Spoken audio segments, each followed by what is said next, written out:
this is my something to prove. It's the same reason I went out of college and didn't want to go work for my dad, because I wanted to prove that I could go get my own job. That you can stand on your own feet. And this is the same thing. I want to prove that on my own, from scratch, we can do this.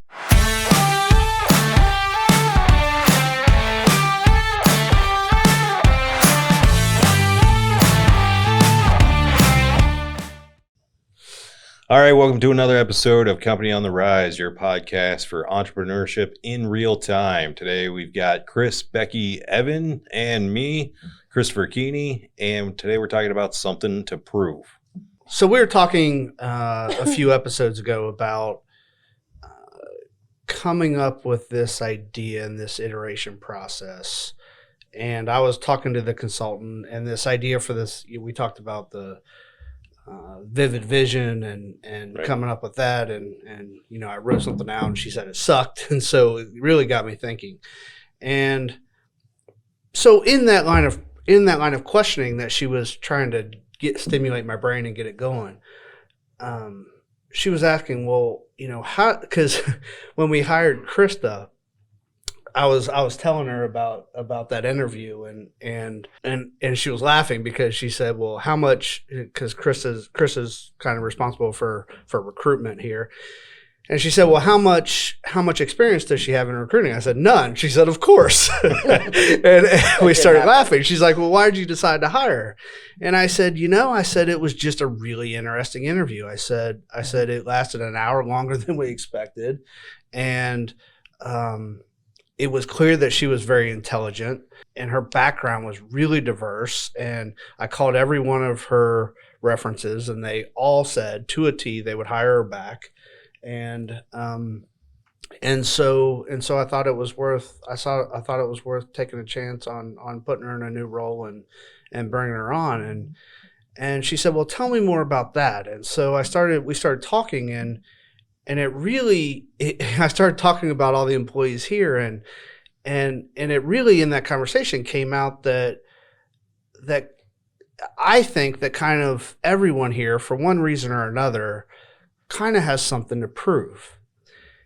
And then she said, well, do you have something to prove? And I said, yeah, I do. And I said, you know, when I started when I started running the division under private equity, it was the company that my dad originally started as an entrepreneur, and I was very lucky and very thankful that the private equity group let me have that experience, and I think it worked out well for everybody. We did very well, but I firmly believe that I wouldn't have been in that position had it not been my dad, and I know that. And I wouldn't have been given that opportunity. And so this is my something to prove. It's the same reason I went out of college, and didn't want to go work for my dad, because I wanted to prove that I could go get my own job. That you can stand on your own feet. And this is the same thing.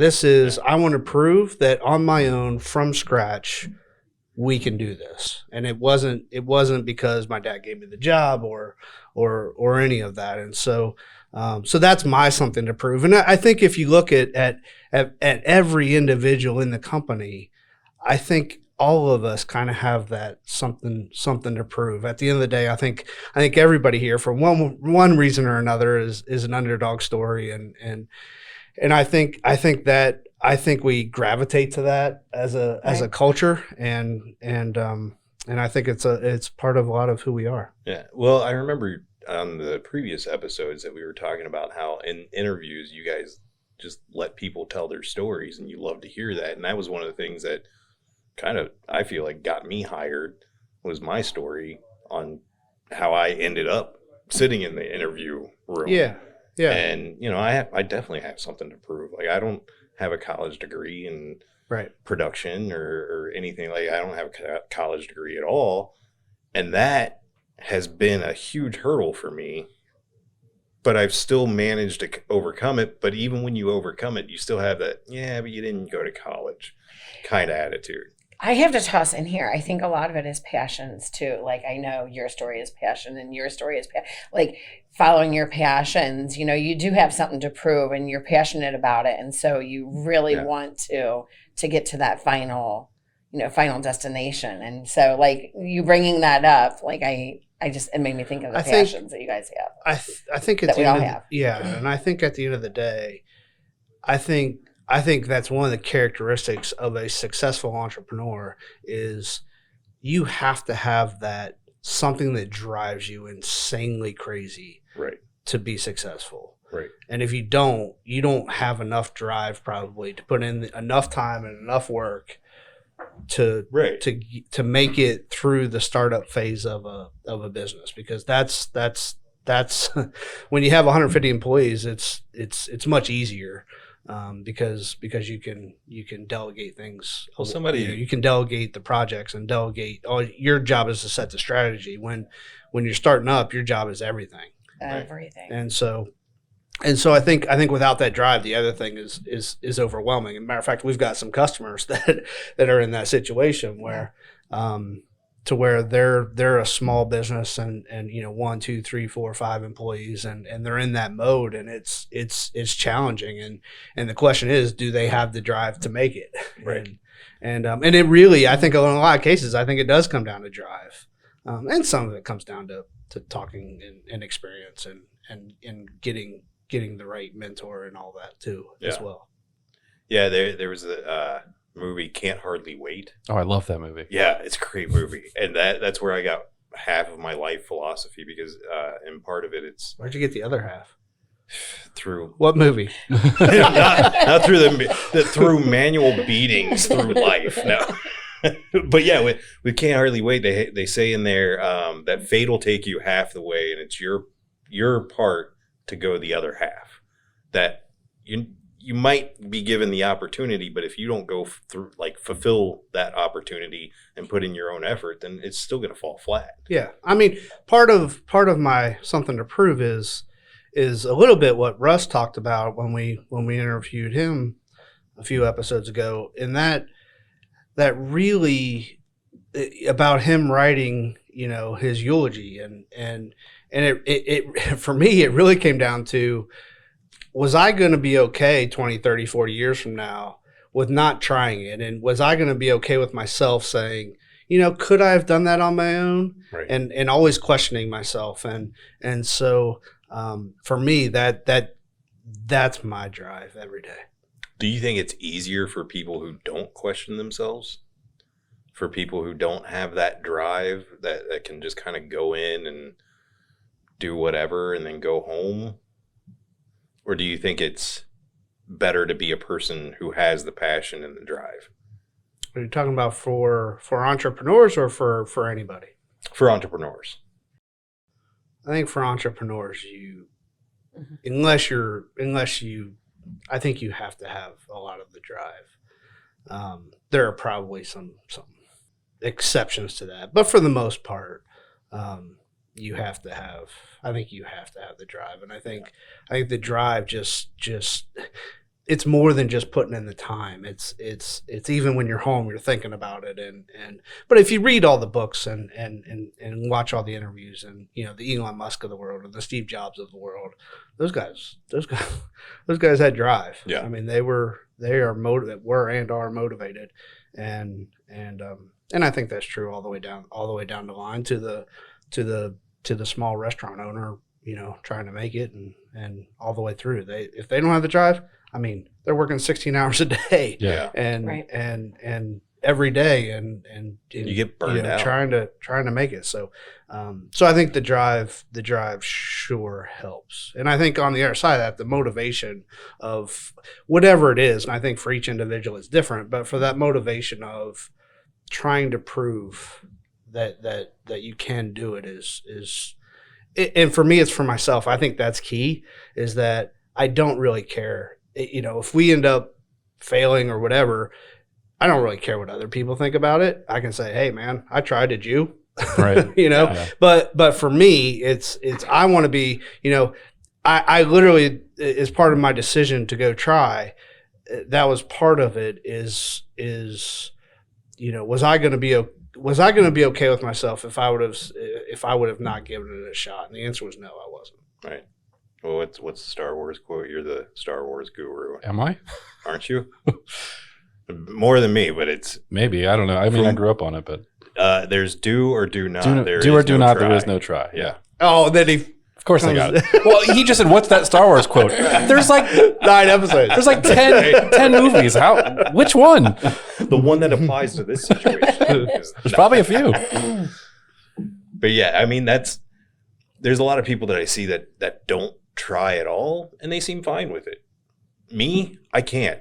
Like right now, we're working on a project that on 3D spaces, and it literally itches my brain when I go home because I'm like, I've got to figure this out. Yeah. My brain will not stop until I do. Mm-hmm. Mm-hmm. Yeah, and that's, I mean, my whole life is, I've been like that as well. I especially if I haven't done computer programming in a long time, but when I did, that code was always in my head. I never stopped programming in my head. Even if I wasn't typing on the computer, I was still thinking about how it was all going to work, and so I get it. Yeah. Do you bring, because I feel like with having the passion, it gives you the opportunity to have problem solving skills.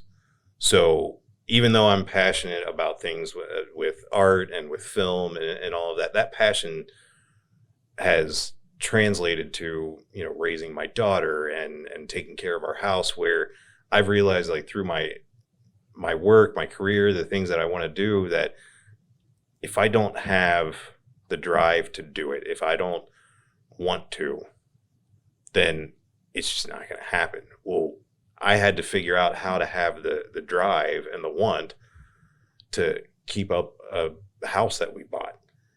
I don't know how to do any of that stuff, but I also don't want to sit back and say, it'll be fine, and just watch the house crumble to the ground. So I had to kind of use my passion to be like, okay, this is what I want. This is what I want to visualize for the house, and this is where we're going to go with it. And do you find that you use your passion in other areas of your life? I think the biggest part is it's always there, because when something's not good enough, it's just not good enough. And for me, there's always, one of the books that I've referenced here before that I'll reference again because it's my favorite business book of all time. It's called The Hard Things About Hard Things. And Ben Horowitz is the author. And he did a startup and almost went bankrupt 2 or 3 times during the process. I mean, days away. and then he ended up selling to I think, if I remember right, IBM for like $1.4 billion or something. And so, but that whole book, which is, if there's one takeaway out of any of these podcasts, read that book. But the one takeaway out of the book is there's always an out. You just have to find it. And that's, it's evident in his story where he almost goes bankrupt 2 or 3 times, mm-hmm. and he's days away, and there's always an out. You just have to find it. And I think without the passion and without the drive, you don't have enough energy to find it. Right. And so you end up, I think in any business, there are times where you're on the edge of in trouble, and at in different points in time, and I think if you have the drive and the passion, you'll find your way out of it, because there's always an out, and I think if you don't, you end up throwing in the towel. Yeah, I look at life in general as kind of a gauntlet. You know what a gauntlet is, like in traditional, like medieval or maybe Roman, I guess, way back in the day. Like, you got 2 lines of dudes with like weapons basically, and you have to make it to the other side, and they're beating the crap out of you the whole way. Yeah. And if you don't have the drive to make it to the end, you're just going to sit there and get the crap kicked out of you. Yeah. Because life will do that. Yeah. And so when I think of drive, I think of like, just focusing on the goal and getting there no matter what. Right. And if you'll have minor setbacks, but you just got to keep going. Yeah, you got to overcome those. And Yeah. I think it's not Ryan. Is it Ryan Reynolds? No, it's Matthew McConaughey who Yes, that's the gave same us. They're similar. Anyways, Matthew McConaughey, he gave a commencement speech, and he was talking about how life is hard. I don't know who told you that it's easy, but it's hard, and it's going to beat you up every single day, but you have to get up. You have to make the choice to do the things that you want to do and not succumb to the excuses and all the reasons of why you should just sit down and watch TV and Because be lazy. If it's starting a business or whatever it is you want to do in life, like if that was easy, everyone would do it, Right. and then it wouldn't be special. Right. Exactly. It's getting through all that makes it worth doing, really. So what helps you get through that? Like when you're having a rough day, when you kind of feel like, I don't want to do this anymore. Like what gets you through it? In honesty, it's ignorance. Yeah. Just stubbornness. Like, I'm going to do this no matter what, and nothing's going to stop me. Really? And then, See, for me, it's that amps me up. I mean, that's when I get the most energy and have the most fun, is when it's up against the wall and you've got to figure it out and you have 24 hours to figure it out. That Right. is that it. Like It the doesn't- do or it die doesn't- That's when you do times. your best work. It doesn't Like, get that's- much better Yeah. than that. Yeah. I That's when you do love your that best. process. I mean, I absolutely love that process. that's why people play sports. That's why people play video games. They Yeah. like overcoming the odds, Yeah. And it's the same in all things in life, pretty much, Yeah. like everything's a challenge. Go for it. Yeah. Just be expected to get knocked on your ass. Yeah, But exactly. dust yourself off, get up, keep going. See, music helps me with that. Like anytime I'm at the point where I'm like, I just don't feel like doing this, I'll put on a song or some sort of lively music and I'll power through. And then I just call Becky and complain. Yeah. Pretty much I said- solves it for me. I So- sit and listen. Yeah. So Becky, when Chris is on you about something and you got to get it done and it's been a rough day, is there anything that That doesn't even happen. It doesn't happen. Because I get it done. He doesn't have to come to me. It doesn't happen. I don't know. Can't answer your question. No, the times. I will say you too. No. Hold on. The times that I do come to her because something's not done, she gets really, really mad. American Express is the only thing that has come up about. She gets really mad. No. And The Amex is the only. you didn't get mad? I said that's the only time. The only time. And I just walked out. Yeah. And then 2 or 3 hours later, I walked back in. That's not what happened. Yes, it is. You walked out and then I came out and I said, I don't know why I reacted that way. And then That's you not came my back in. memory. How do I not remember this? My office is right next to yours. I think you were still sitting out here. Oh, okay. Yeah. So, you so would've this been was right there. before my time. Yes. Yeah. Okay. Yeah. Yeah. I got the look of get out. Yeah. That happened. Yeah. That happened. Well, you two are cut ups, man. The other day, you guys were betting each other over Excel. I lost. won. I won $5, but I took 3 so I could have it right in that moment. See, that's compromise right there. Literally That's- took 3. That's being a team member. She literally swiped it off Swiped it my off. I desk. did. I did. That's pretty funny. How important do you think problem solving skills are? Critical. But I think part of that is just not panicking. I mean, I love that situation. Yeah. I love that environment. There are other people that Shut down. that panic and can't think of Mhm. anything, and so I thrive in that environment, which I think helps me in business. I've Yeah. experienced both. I've experienced where it's been like so overwhelming that I just shut down Yeah. and then I have to like come back to it.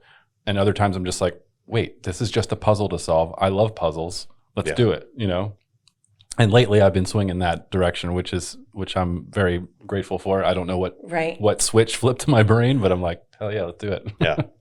Well, it's kind of like, what else is there to do? Let's solve puzzles. Yeah. Is kind of how I feel like. I think part of this whole process is I've been lucky enough, and because of my past career, to travel all over the world.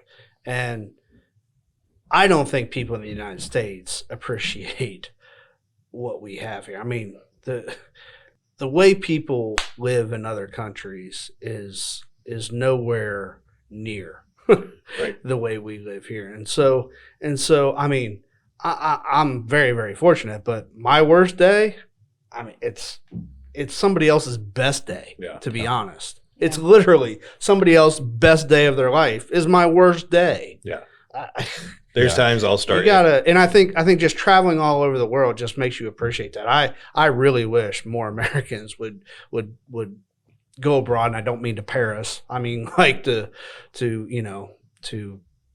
Taiwan and China and India and What if I want to go to Brazil Paris though?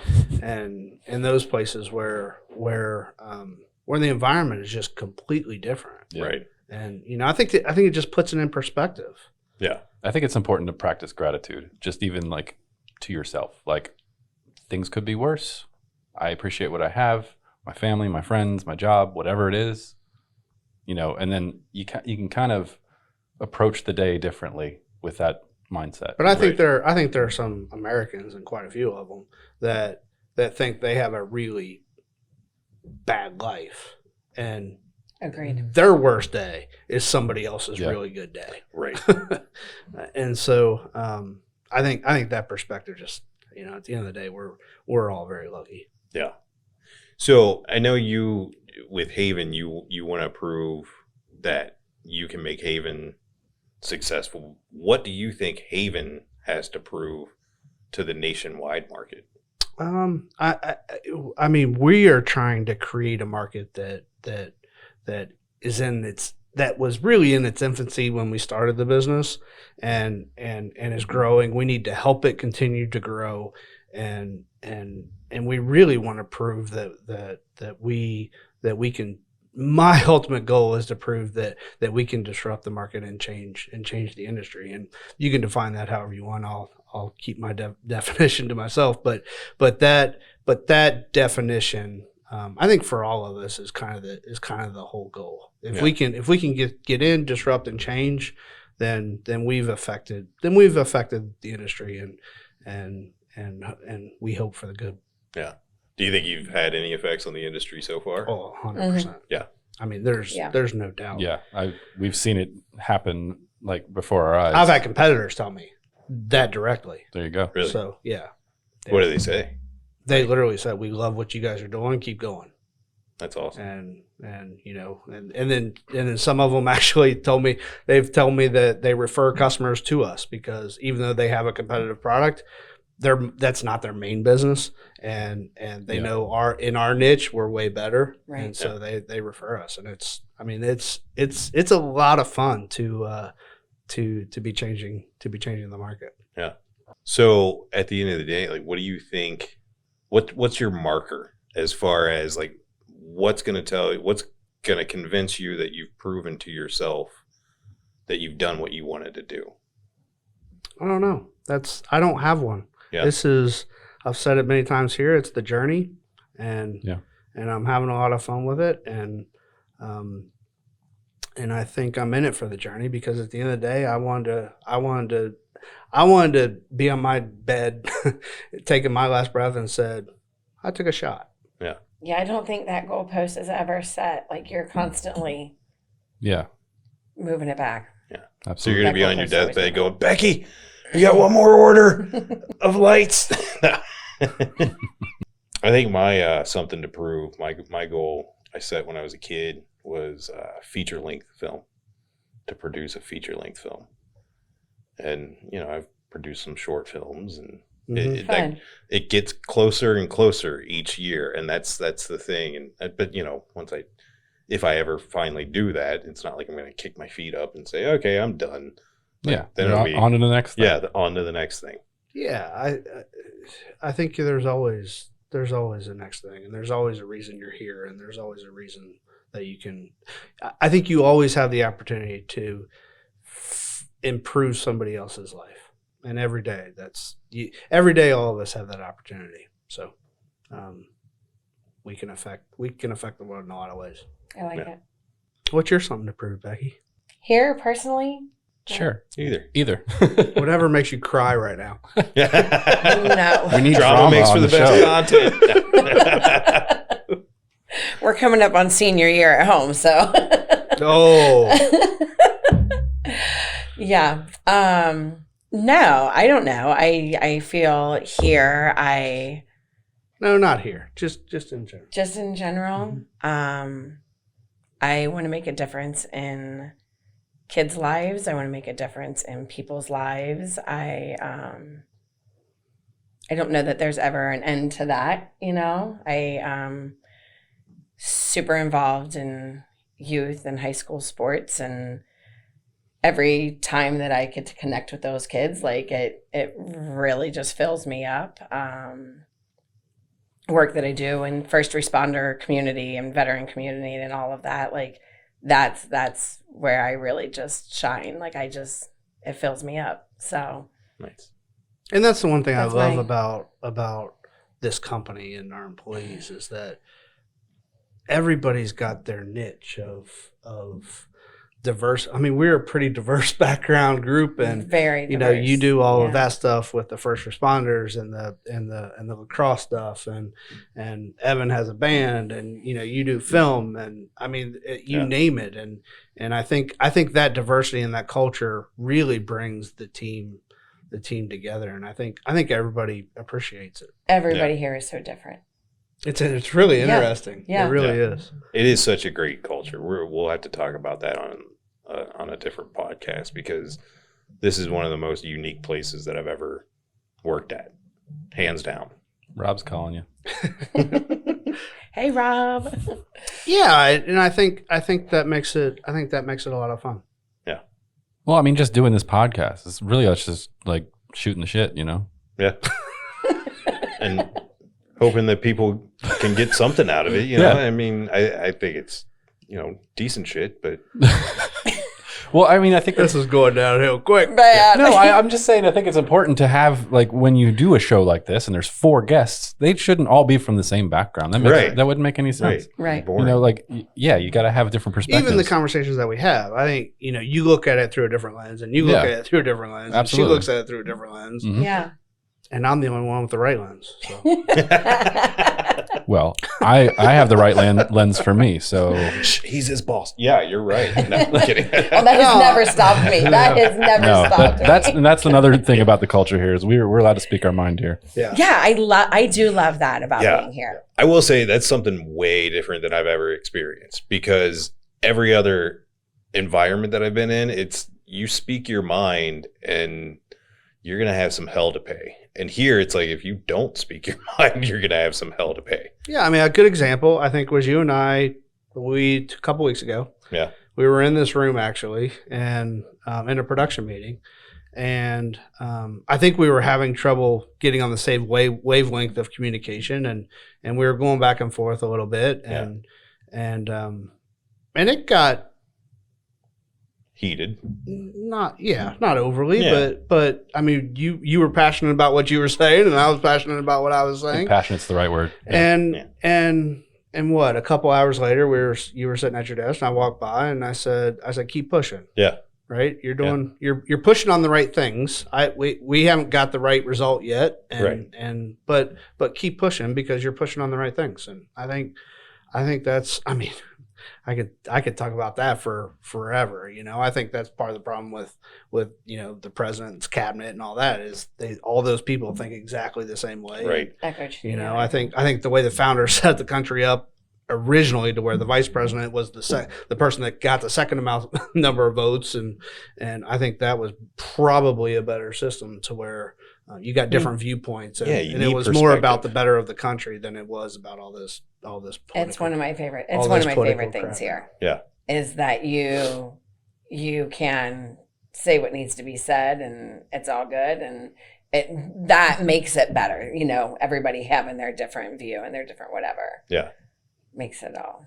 Yeah. I honestly, after that meeting, I thought, oh boy, is he going to come over here and fire me? And then you said, keep pushing. I'm like, okay, I get it now. Yeah. Like, you just don't want me to something clicked. shut up and be one of the normal people who just kind of fades in the background. You want to hear the opinion. You want to hear the perspective that I have. So Yeah. That- This is great. Let's continue this next time. All right. Well, I'm glad that we all have something to prove and that we're working every day to prove it. And I really appreciate you guys joining us, and we'll talk again soon. Keep pushing, everybody. Keep running that Thanks. gauntlet. That's right.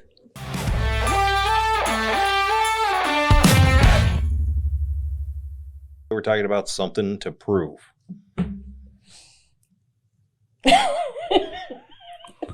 This is where you start talking, Chris.